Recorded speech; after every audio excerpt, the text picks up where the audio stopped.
Bonjour à toutes et à tous. Dans l'actualité, on s'intéresse d'abord à Airbus Group et plus particulièrement à ATR.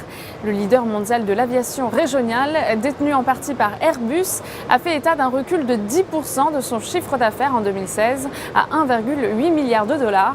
Cela équivaut à 80 appareils livrés contre 88 en 2015.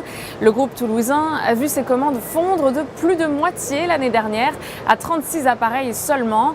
En revanche, ATR conserve sa place de numéro 1 auprès des compagnies aériennes régionales, et ce malgré une année globalement difficile pour le marché régional.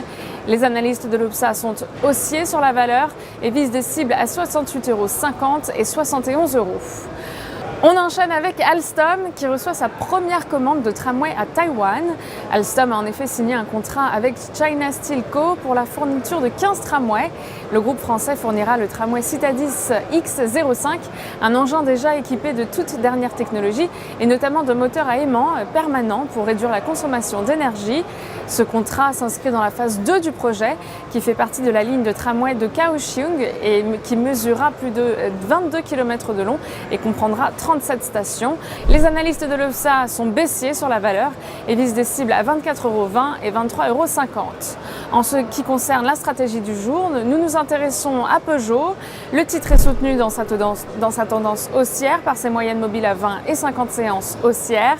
De son côté, le RSI reste positivement orienté au-dessus de sa ligne de signal. Une poursuite de la phase de progression est ainsi attendue sur le titre en direction des prochaines cibles situées à 19 € et 19,70 €. Et afin d'appliquer sa stratégie, on peut se porter à l'achat du Varancol 65-71T émis par Unicredit, de prix d'exercice à 17,50 € et de date de maturité située au 14 juin 2017. Aujourd'hui, on fait le coup de projecteur sur l'indice italien FTSE MIB. L'indice a dépassé la zone de résistance des 17 435 points et a accéléré à la hausse au-dessus de celle-ci. Les moyennes mobiles à 20 et 50 séances sont en soutien et tant que 17 445 points restent support, une nouvelle phase de progression est attendue en direction des 20 485 et des 21 720 points.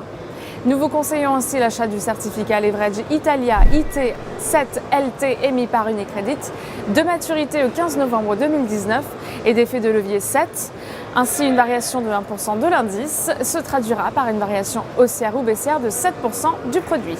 En direct depuis Wall Street, c'est Stéphanie Texier pour Trading Central. Je vous souhaite une excellente journée.